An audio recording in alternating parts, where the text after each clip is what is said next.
So upselling is where you're adding an upgraded product or service to an existing project. So an example here might be you're doing a kitchen remodel.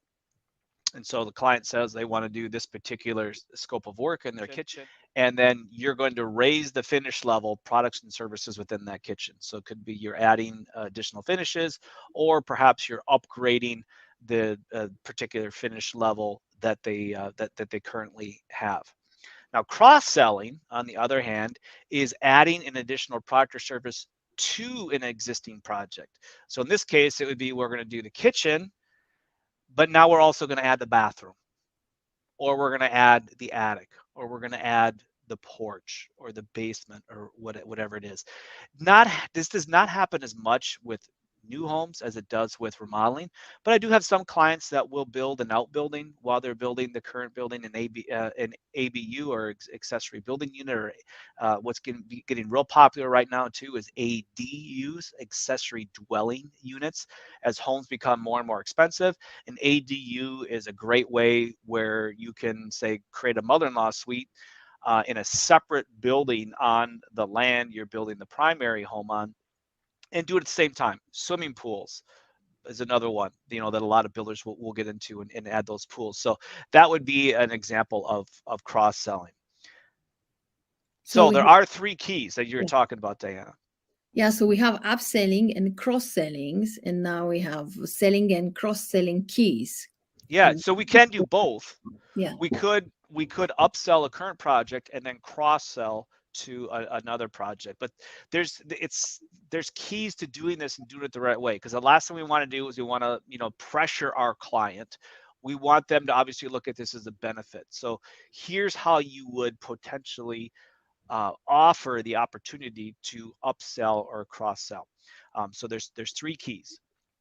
Number one is that the client must perceive this as a value in one or more ways. So they've got to perceive this as a value. So what does that look like? Okay, so number one, is it a cost savings to them? And the answer should really always be yes. Should always be yes, because if you're already going to be on site doing one job, to add a second job to it is always cheaper than doing it later. Agreed? Right, yes, that Diana? Yeah, yeah. you tell a story too about when you remodeled your attic and adding that window. Yeah, so it was obvious that there is too dark there, and I needed more light. And I said, how about just adding more light? And because they were there, they had all the tools and everything they needed in the attic. They said, oh, that's very easy, we can do that.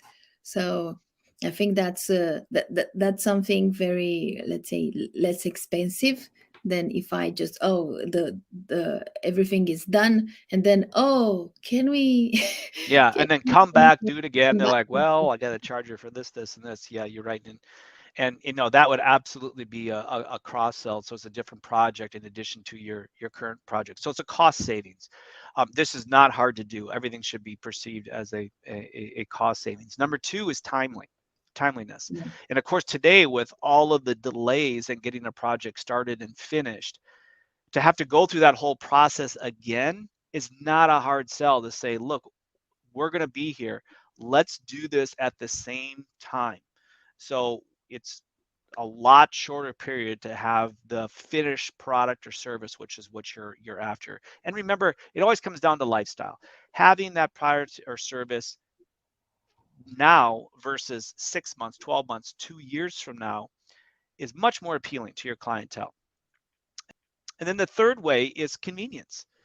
Nobody, especially for remodeling and even for new homes, uh, having somebody come back in and work on your house while you're living there, let's face it, it's not convenient. So that's a third way you're going to, create perceived value for cross-selling or upselling to a current project. So we got cost savings, timeliness, and convenience. Okay, so that's how we create the perceived value. Now, the next thing that we do is that we have to showcase these products or services for emotional appeal.